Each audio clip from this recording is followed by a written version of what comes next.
और विकास में अंतर। तो हम यहाँ पर कुछ विशेष अंतरों की बात कर लेते हैं जो आपके लिए क्या है, बहुत ही महत्वपूर्ण है। बाकी अंतर आपके बहुत है, लेकिन जो यहाँ पर आपके बहुत ही महत्वपूर्ण है, मतलब इनसे कभी कभी क्वेश्चन आपके बन जाते हैं, मैंने उनको लाने का यहाँ पर प्रयास किया है। तो यहाँ पर अगर हम सबसे पहले बात कर लेते हैं वृद्धि की बात करें, तो यहाँ पर क्या होता है, वृद्धि क्या होती है आपकी एक निश्चित आयु तक होती है। मतलब युवक की जो वृद्धि होती है उसकी क्या होती है आपकी एक निश्चित आयु होती है, और उस आयु के बाद क्या होता है, वृद्धि जो है रुक जाती है।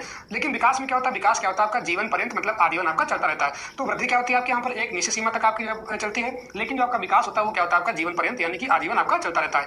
दूसरा अंतर हम बात कर लेते हैं यहाँ पर वाय स्वरूप, मतलब युवा की वाय का मतलब हो गया बाहरी, और स्वरूप मतलब क्या हुआ, दिखावट। मतलब युवा की जो है वृद्धि को हम जो है बाहर से देख सकते हैं, मतलब वो क्या होती है, अवलोकनीय होती है। लेकिन अगर हम विकास की बात करें तो विकास क्या होता है आपका आंतरिक होता है। आप विकास को जो है देख नहीं सकते, केवल आप जो है महसूस कर सकते हैं। जैसे मान लीजिए आपको जो है किसी बच्चे के विकास के बारे में जो है बात करनी है, उसको हमको जानना कितना इसका विकास हुआ है, तो हम क्या करेंगे, उससे बातचीत करेंगे या उससे हम कुछ पूछेंगे, तो हम केवल महसूस कर सकते हैं। उसका कोई आपका पैमाना नहीं कि जो है हम इसके जो है विकास को माप ले। लेकिन इसमें क्या होता है आपका पैमाना होता है, तो हम क्या करते हैं यहाँ पर सीधी सी बात कर सकते हैं कि जो है वृद्धि को हम जो है देख सकते हैं और विकास को जो है हम देख नहीं सकते। इसका स्वरूप क्या होता है आपका आंतरिक होता है, इसका क्या होता है आपका यहाँ पर बाह्य स्वरूप होता है। तीसरा आपका अंतर है वृद्धि विकास का स्तर। देखिए विकास क्या आपका है, आपका व्यापक है, और वृद्धि क्या उसका छोटा सा आपका हिस्सा है। मतलब युवा की अगर आपका मतलब युवा की अगर आपका विकास क्या आपका है होल, मतलब युवा की आपका पूरा आपका समुच्चय एक है, तो वृद्धि क्या हुआ आपका एक उप समुच्चय है। मतलब युवा की जो वृद्धि है आपका वो विकास का एक छोटा सा हिस्सा है। तो हम क्या मान लेते हैं कि जो वृद्धि है वो क्या है, विकास का एक स्तर है। मतलब विकास एक बड़ी चीज है और वृद्धि क्या है उसमें से आपका हिस्सा एक है, तो उसको हम स्तर मान लेते हैं। तो वृद्धि क्या है, विकास का स्तर है। और इसका अगर हम और कहते हैं विकास के संदर्भ में, तो विकास में क्या होता है, वृद्धि क्या समाहित है। वही हमने क्या बताया कि विकास क्या आपका पूरा क्या आपका सार्वत्रिक समुच्चय है, यू है, ठीक है। क्योंकि यू क्या होता है आपका मैथ में क्या होता है, सार्वत्रिक समुच्चय होता है।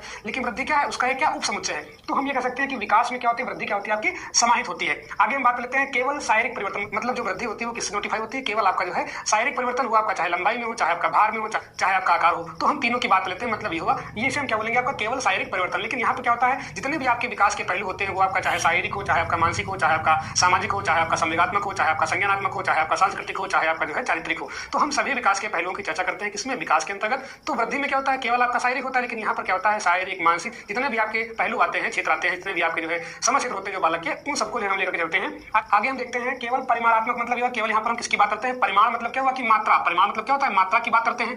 और यहाँ पे क्या है, परिमाणात्मक के साथ साथ क्या होता है, यहाँ पर गुणात्मक होता है। तो ध्यान देना कि वृद्धि क्या होती है, केवल आपकी परिमाण पर निर्भर करती है, मतलब परिमाणात्मक होती है। लेकिन जो आपका विकास होता है वो क्या होता है, परिमाण के साथ साथ क्या होता है आपका गुणात्मक भी होता है। तो परिमाणात्मक प्लस गुणात्मक ये आपका जो है विकास के संदर्भ में है। आगे हम बात लेते हैं मापन। इसका क्या होता है आपका संभव होता है। मतलब युवा की वृद्धि को हम जो है माप सकते हैं। जैसे आपका लंबाई किसमें नाप लेते हैं, मीटर में या सेंटीमीटर में नाप लेते हैं, ठीक है। भार किसमें नापते हैं, किलोग्राम में या ग्राम में नाप लेते हैं। इसी प्रकार से आपका आकृति नाप लेते हैं। तो इसका जो है मापन क्या होता है आपका संभव होता है, इसका वृद्धि का। लेकिन जो आपका यहाँ पर विकास होता है, मैंने पहले बताया कि विकास आप केवल महसूस कर सकते हैं, वो भी जब किसी दूसरे व्यक्ति को आप देखेंगे, किसी दूसरे व्यक्ति से आप वार्तालाप करेंगे, तभी जो है उसके हम विकास के बारे में जो है अनुभूति कर सकते हैं कि उसका विकास हुआ है कि नहीं हुआ है, उसका शारीरिक विकास हुआ है कि नहीं हुआ, उसका मानसिक विकास हुआ है कि नहीं हुआ है, उसका जो है चारित्रिक विकास हुआ है कि नहीं हुआ है, उसका संवेगात्मक विकास हुआ है कि नहीं हुआ है। तो हम जो है केवल उसकी अनुभूति कर सकते हैं, उसका मापन हम नहीं कर सकते हैं। आगे हम बात करते हैं यहाँ पर वृद्धि में